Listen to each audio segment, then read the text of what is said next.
Bom dia, meus irmãos. Esse é o domingo, o dia que o Senhor nos fez. Impossibilitados de nos congregar no nosso espaço de cultos, voltamos aqui à nossa ferramenta do vídeo, pensando no servo e o servo que pode e deve sonhar coisas grandes vindas da mão do Senhor. Retomamos a experiência com o profeta Ezequiel no capítulo 37, quando ele, depois de ter sido questionado pelo Senhor a respeito daqueles ossos secos, se podia ou não viver, passa então a agir e a responder às questões que o Senhor lhe faz. E a partir do verso de número 4 do capítulo 37, é o que nós queremos pensar hoje sobre a nossa responsabilidade social e também histórica, especificamente em obedecer às ordens do Senhor ou, em nosso tempo, obedecer às ordens que as autoridades estão implementando, visando o bem comum, visando a preservação da vida e da existência. A partir do verso 4, nós lemos assim: Então ele me disse, profetize a esses ossos e diga-lhes, ossos secos, ouçam a palavra do Senhor, assim diz o soberano, o Senhor, a estes ossos. Farei um espírito entrar em vocês e vocês terão vida. Porei tendões em vocês e farei aparecer carne sobre vocês e os cobrirei com pele. Porei um espírito em vocês e vocês terão vida. Então vocês saberão que eu sou o Senhor. O que a gente aprende aqui? Que como servos de Deus, devemos profetizar aos ossos secos. Quem são os ossos secos? Os ossos secos são aqueles indivíduos que, por não conhecerem o Senhor, por não temerem o Senhor, ainda estão mortos em seus pecados. O que esses mortos têm a ver com nossa responsabilidade? O que é que eu devo fazer? Eu devo pregar. E o que o não crente deve fazer? Ele deve ouvir. Então, a primeira coisa que eu vejo aqui é que, como eu prego, os ossos secos devem ouvir a voz do Senhor por nosso intermédio. Os ossos secos, ou os nossos contemporâneos, devem saber que Deus tem poder para colocar neles o espírito de vida. Os ossos secos devem ter esperança, pois a restauração do Senhor é uma promessa que está a caminho. Os ossos secos devem saber que o nosso Deus é o Senhor. Quantas pessoas você conhece? Não tem o vírus do corona, mas estão mortos em seus pecados. Pregue a palavra do Senhor para essas pessoas. Profetize que a vinda do Senhor está próxima. Anuncie a necessidade de conversão e de arrependimento. No verso 37, no verso 7 ainda do capítulo 37, a gente aprende que o servo de Deus deve cumprir as ordens do Senhor à risca.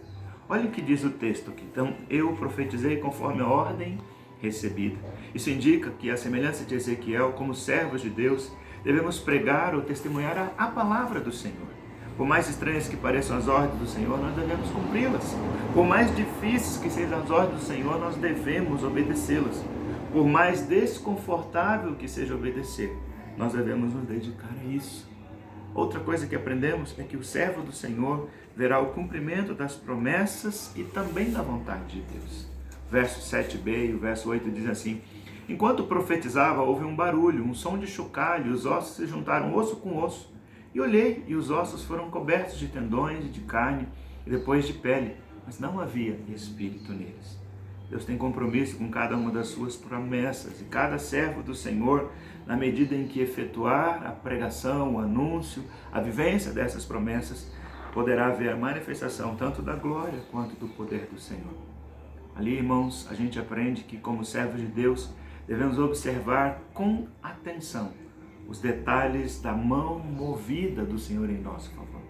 A ação sobrenatural do Senhor segue sempre a proclamação da palavra. A ação sobrenatural do Senhor vai alcançando e transformando realidades mais adversas na vida das pessoas. A ação sobrenatural de Deus é visível aos olhos dos servos que olham na direção certa. Outra coisa que aprendemos aqui com Ezequiel é que o servo de Deus deve profetizar ao Espírito. Parece estranha essa afirmação, mas veja o que diz o texto. A seguir ele me disse, profetize ao Espírito, profetize, filho do homem, diga-lhes, assim diz o soberano, o Senhor, venha dentre os quatro ventos o Espírito e sopre dentre esses mortos para que vivam. Profetizei conforme a ordem recebida e o Espírito entrou neles, e eles receberam vida e puseram-se em pé, e era um exército enorme. Em que pese sabemos que o profeta Ezequiel estava obedecendo ordens de Deus quando profetizou ao Espírito, creio que o melhor que nós podemos fazer é clamarmos ao Espírito Santo para que ele trabalhe na vida desses ossos secos de nossa geração e promova neles um novo nascimento. Por quê? porque a vontade de Deus é que o Espírito Santo sobre todos aqueles que estão mortos espiritualmente, a fim de que vivam. É verdade, Ele é o único capaz de convencer o homem do pecado, da justiça e do juízo. Quando profetizamos, quando proclamamos, quando anunciamos a palavra do Senhor, quando alguém que é um osso seco ouve essa palavra, crê naquele que está anunciando, essa palavra produz nesse indivíduo um novo nascimento. É o Espírito Santo, nosso grande parceiro na obra da proclamação. É Ele que pode entrar nas vidas ressecadas, destruir o pecado e transformar as realidades adversas. Aprendemos também no verso 11 que o servo de Deus deve entender a situação em que vive o povo do Senhor. Assim está escrito no verso 11. Então ele me disse: filho do homem, estes ossos são toda a nação de Israel. E eles dizem: os nossos ossos se secaram, nossa esperança desvaneceu-se, fomos exterminados. O povo de Deus, em face dos seus pecados, perdeu a liberdade, estava aprisionado no cativeiro. O povo de Deus, em face dos seus pecados, perdeu a vitalidade, estava adoecendo tanto física quanto espiritualmente. O povo do Senhor, em face dos seus pecados, perdeu a esperança que o mantinha de pé e em confiança. E o povo do Senhor, em face dos seus pecados, também pode perder a sua própria vida. Proclame, anuncie não apenas para outros, mas para os de dentro também. E dos versos 12 a 14, nós aprendemos que o servo de Deus deve trazer esperança para o povo do Senhor. Verso 12 diz assim: por isso profetize e diga-lhes, assim diz o soberano Senhor, ó meu povo, vou abrir os seus túmulos e fazê-los sair, trarei vocês de volta à terra de Israel, e quando abrir os seus túmulos e o fizer sair, vocês, meu povo, saberão que eu sou o Senhor. Porém meu espírito em vocês, vocês viverão, e eu os estabelecerei em sua própria terra. Então vocês saberão que eu, o Senhor, falei e fiz. Palavra do Senhor. A mensagem do Senhor para quem o ouve nesta manhã é uma mensagem de vida. O nosso Deus é um Deus que pode abrir sepultura, pode trazer a vida a quem está morto, pode ressuscitar. O nosso Deus, irmãos, é um Deus que é um Deus de restauração. Deus quer e pode restaurar as perdas e prejuízos que porventura estamos acumulando nesse tempo, sem trabalho, sem renda. A mensagem de Deus para quem ouve nesta manhã é uma mensagem de testemunho. Ele quer que saibamos que Ele é o Senhor e quer que vivamos como seus servos. A mensagem do Senhor é uma mensagem de esperança.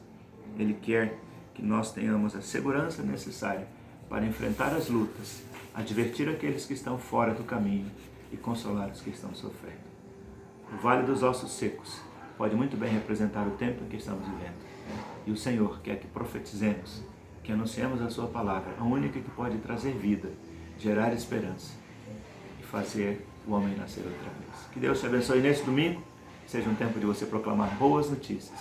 Não importa se há muitos relatos de mortes, tanto física quanto espiritual. Você conhece um Deus que pode trazer a vida a alguém que a sepultura já o tragou.